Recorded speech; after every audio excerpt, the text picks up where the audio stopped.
The email notification chimed on my phone, a small, innocuous sound that shattered the perfect peace of the Montana cabin. Subject: pool filter service canceled. A cold dread, sharp and sudden, cut through the crisp mountain air. I had canceled nothing. In fact, I had specifically scheduled the service for today, Friday, knowing it was the one day a week my neighbor Karen was out of town. The one day her 16-year-old son, Mason, had the house to himself. My own house. A modern 2-story with a sprawling yard and a gleaming saltwater pool. Sat 200 miles away, an hour south of Seattle. I had entrusted it to Karen, not just as a neighbor, but as a friend. We had a reciprocal agreement. I looked after her place when she traveled, and she did the same for me. The rules were simple and explicitly laid out on a printed list that sat on my kitchen counter. Feed the cat, water the plants, check the mail. A large, bolded bullet point read, "Absolutely no guests." She had signed off on it with a knowing smile and a firm handshake. It was a rule born of past experience, a lesson in trust I had learned the hard way. I called the pool company. The service manager's voice was apologetic but firm. "Mr. Peterson? We received an email this morning from your account. Unforeseen scheduling conflict. Please cancel." We thought it was strange, but the email came from your verified address. My mind raced. Mason. The kid was a menace, a charming sociopath in training. He was the kind of boy who'd smile to your face while pilfering your Wi-Fi password. Karen, of course, saw none of it. To her, Mason was a misunderstood angel, a free spirit who simply needed more freedom. I ended the call and drove. The 2-hour trip felt like an eternity. With every mile, the dread tightened its grip, replaced by a slow, simmering rage. I pictured the worst-case scenario, a few friends, maybe a half-dozen kids splashing around. A minor violation, but a violation nonetheless. A breach of trust I would have to address with a stern talk and a phone call to Karen. But what I drove into was far, far worse. As I rounded the corner onto my street, the low hum became a roar.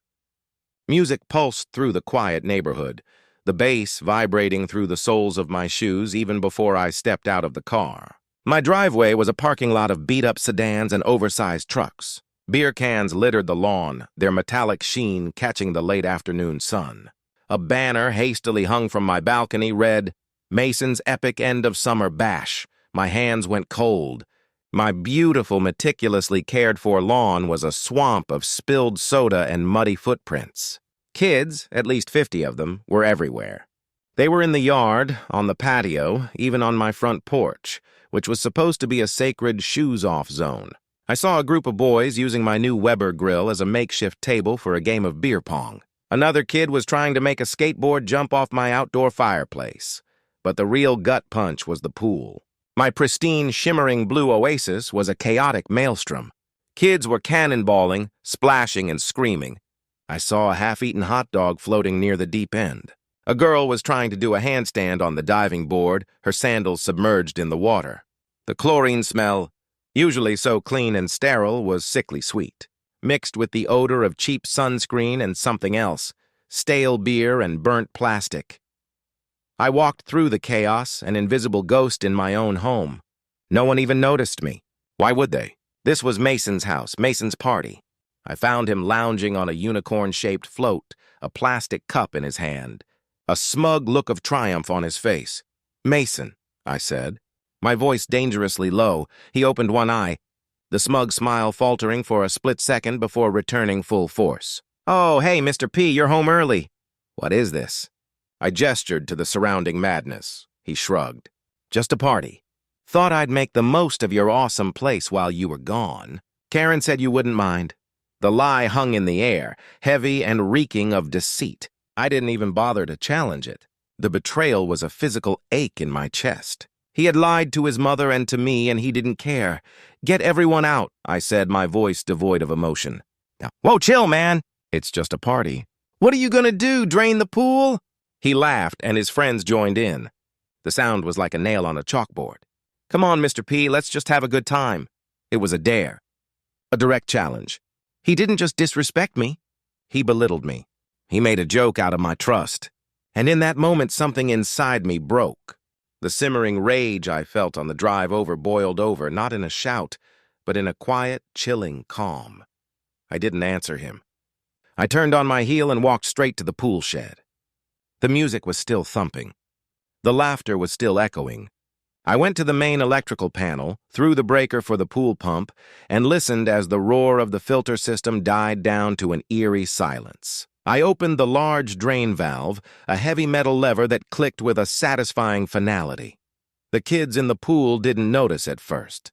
They were too busy splashing. But then, a few seconds later, a girl near the edge screamed, "The water's going down!" The party music sputtered and died as I went back to the house and pulled the main power switch for the whole back patio, plunging the sound system into silence. Suddenly, all eyes were on me. The laughter ceased. The serene, sparkling blue of my pool was no more. A small, dark vortex had begun to form at the bottom, right over the main drain. The water level, almost imperceptibly at first, began to descend. In the silence, the gurgling sound of the drain was a symphony of vengeance. Mason, still on his unicorn float, watched in stunned disbelief, his eyes wide. "You're actually doing it," he whispered, a tremor in his voice. "You're actually—" The silence was deafening, broken only by the gurgling, sucking sound of the water disappearing down the main drain. It was the sound of my rage given form, a liquid symphony of justice. The once gleaming, vibrant blue of the pool began to recede, exposing the slick, algae-flecked tile around the edges. Mason's unicorn float, now a grotesque caricature of fun, began to list to one side as the water level dropped. He scrambled off it, his face a mask of shock and disbelief. The other kids, frozen in their positions on the patio, on the lawn, and in the pool itself, stared. The festive mood, the carefree chaos evaporated instantly. It was replaced by a bewildered, hostile quiet. "Dude, what's wrong with you?" A boy with a backwards baseball cap yelled from the shallow end. "My phone's in my pocket." I ignored him. My gaze was fixed on Mason, who was now standing on the deck, dripping wet and shivering. His cocky smirk was gone, replaced by a twitching, panicked scowl. The betrayal was still fresh, still a hot coal in my chest, and I wasn't about to let it cool. "Get out of my house," I said, my voice low, but it carried across the patio like a gunshot. "Every single one of you, now!" The boy with the baseball cap began to climb out of the pool. "This is messed up, man. What's the big deal?" "It's just water. That water cost me $15,000 to install, and another $500 a month to maintain," I said, looking directly at Mason. "And you decided to turn it into a garbage dump." Mason, for the first time, seemed to grasp the sheer scale of his transgression. He saw the beer cans, the food, the grimy footprints on the deck. He saw the pool, now a sickeningly green-blue in the harsh evening light, half empty and exposed. "I can fix it," he stammered, his bravado crumbling. "I'll clean it up, I swear, just turn the pump back on." I shook my head slowly, a cold, empty smile on my face. "It's not about the pump, Mason, it's about the trust. You didn't just break a rule, you broke your mother's word. And mine." His friends, realizing this wasn't just a prank, began to disperse. They grabbed their shirts, their towels, their shoes, and scattered like cockroaches when the light comes on. The driveway quickly became a chaotic exodus of screeching tires and slamming car doors. The music was gone, the laughter was gone. The party was over. Mason remained, his shoulders slumped, his defiant posture defeated. "What are you going to do?" he asked, his voice barely a whisper. "I'm going to wait," I said. "For your mother." Just then, the telltale rumble of Karen's SUV pulled into the driveway. She emerged from the car, her face a storm of fury. She hadn't even parked yet, just killed the engine and thrown the door open. "What is going on here?" she shrieked, her voice high and panicked. She saw the mess, the half-drained pool, and her son, standing alone and shivering. Her gaze locked onto me. "What have you done?" "I've cleaned up his mess," I said calmly, gesturing to the scene of the crime. Karen stormed toward me, her arms flailing. She was a woman who lived her life on the brink of an emotional explosion, and now I had lit the fuse. "You drained my son's pool? What kind of monster are you? This is his home while I'm away." "It's my home, Karen," I corrected her. And he threw a party for 50 people. A party he lied to you about and a party he tried to hide by canceling my pool service. She looked from me to Mason, then back again. He wouldn't do that! Mason, tell him! You were just having a few friends over, right? That's what you said.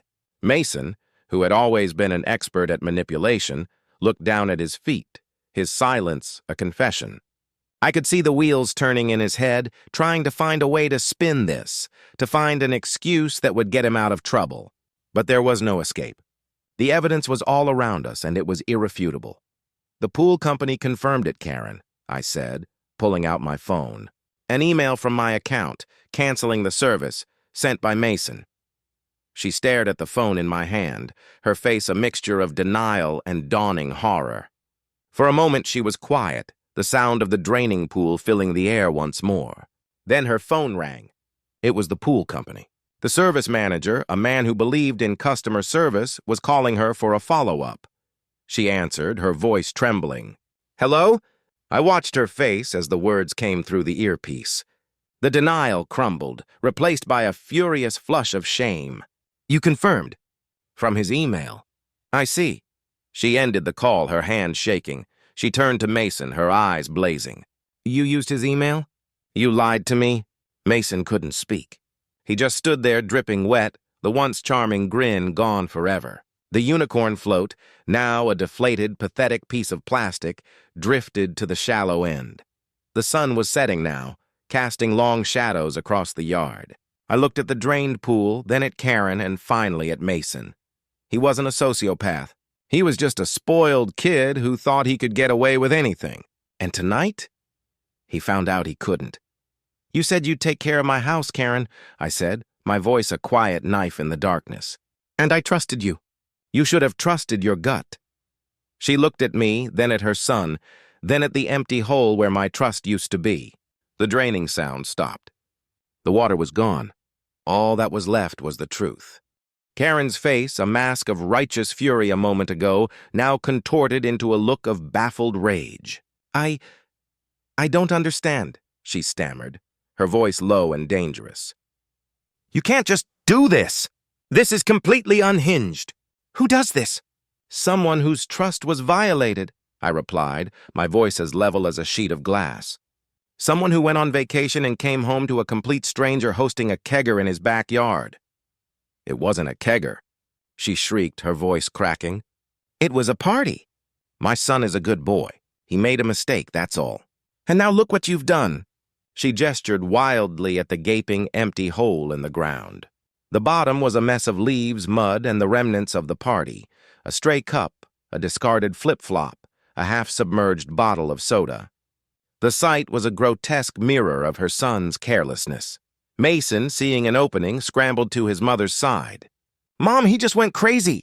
I was just having a few friends over, and he came back and started draining the pool. My phone almost got ruined.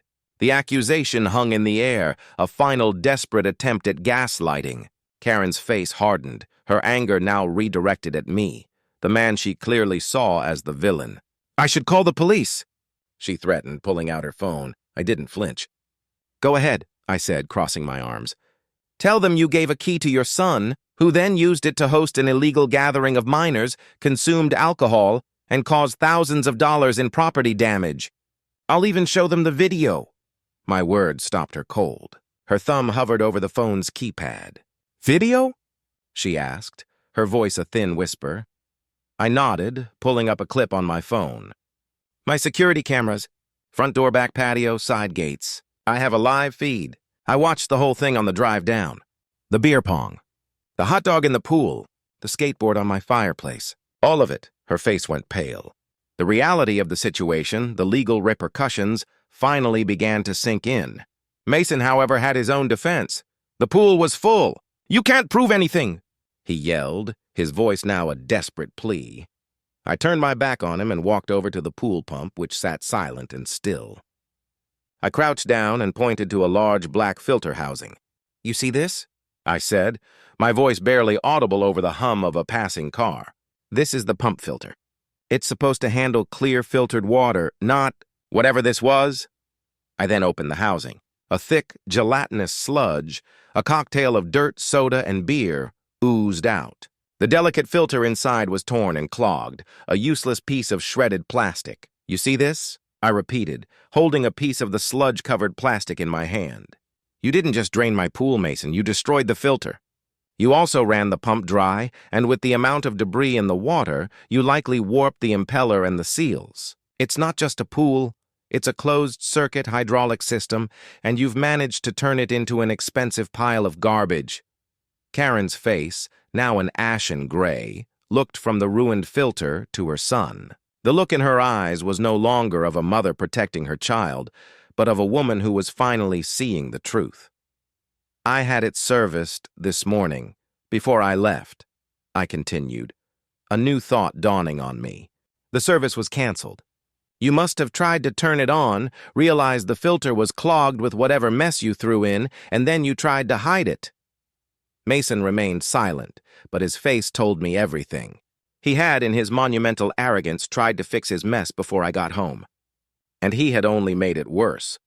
I stood up, wiping my hands on my jeans. "This isn't a quick fix, Karen. It's not a matter of just turning on the hose. It'll take days to clean this properly. We'll have to acid wash the entire bottom, scrub every inch of tile. Then the pump and filter system are shot. I'll need a new one. And then we'll have to refill it, a process that takes days and costs thousands of dollars in water bills."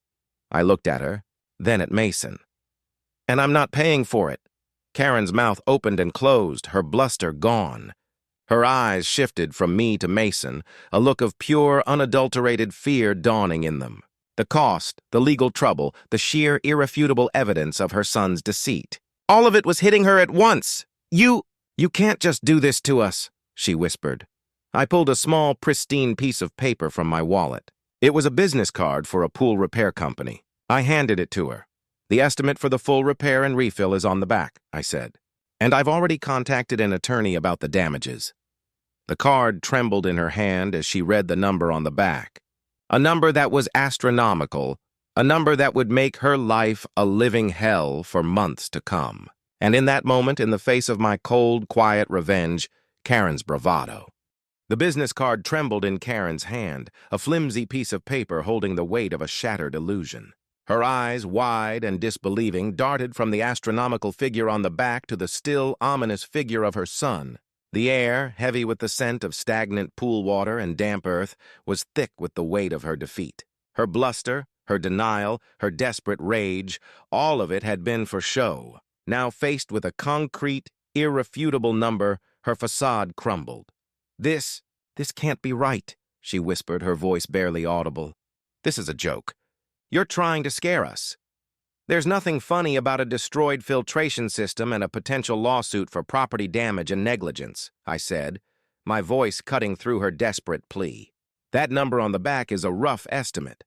It doesn't even account for the cost of the attorney or the cost of the damage to my lawn." Her head snapped up, her eyes narrowing. "My son said you went crazy. He said you came in and just started draining it." "Your son lied," I replied. "He lied when he told you he was just having a few friends over. He lied when he canceled the pool service. And he lied about what happened here tonight." I pulled out my phone again and navigated to the security camera feed. I zoomed in on the patio, on the group of boys using my new grill as a table, on the girl trying to handstand on the diving board. "Take a look. I have a live feed of your son's party, and it's going straight to my attorney's office." Karen's face went pale. The reality of the situation, the legal repercussions, finally began to sink in. Mason, however, had his own defense. The pool was full. "You can't prove anything," he yelled, his voice now a desperate plea. I turned my back on him and walked over to the pool pump, which sat silent and still. I crouched down and pointed to a large black filter housing. "You see this?" I said, my voice barely audible over the hum of a passing car. "This is the pump filter. It's supposed to handle clear filtered water, not whatever this was." I then opened the housing. A thick, gelatinous sludge, a cocktail of dirt, soda, and beer, oozed out. The delicate filter inside was torn and clogged, a useless piece of shredded plastic. "You see this?" I repeated, holding a piece of the sludge-covered plastic in my hand. "You didn't just drain my pool, Mason. You destroyed the filter. You also ran the pump dry, and with the amount of debris in the water, you likely warped the impeller and the seals. It's not just a pool, it's a closed-circuit hydraulic system, and you've managed to turn it into an expensive pile of garbage. Karen's face, now an ashen gray, looked from the ruined filter to her son. The look in her eyes was no longer of a mother protecting her child, but of a woman who was finally seeing the truth. I had it serviced this morning before I left, I continued, a new thought dawning on me. The service was canceled. You must have tried to turn it on, realized the filter was clogged with whatever mess you threw in, and then you tried to hide it. Mason remained silent, but his face told me everything. He had, in his monumental arrogance, tried to fix his mess before I got home, and he had only made it worse. I stood up, wiping my hands on my jeans. This isn't a quick fix, Karen. It's not a matter of just turning on the hose. It'll take days to clean this properly. We'll have to acid wash the entire bottom, scrub every inch of tile. Then the pump and filter system are shot. I'll need a new one. And then we'll have to refill it, a process that takes days and costs thousands of dollars in water bills. I looked at her, then at Mason. And I'm not paying for it. Karen's mouth opened and closed, her bluster gone. Her eyes shifted from me to Mason, a look of pure, unadulterated fear dawning in them. The cost, the legal trouble, the sheer, irrefutable evidence of her son's deceit. All of it was hitting her at once. You can't just do this to us, she whispered. I pulled a small, pristine piece of paper from my wallet. It was a business card for a pool repair company. I handed it to her. The estimate for the full repair and refill is on the back, I said, and I've already contacted an attorney about the damages. The card trembled in her hand as she read the number on the back, a number that was astronomical, a number that would make her life a living hell for months to come. And in that moment, in the face of my cold, quiet revenge, Karen's bravado finally broke.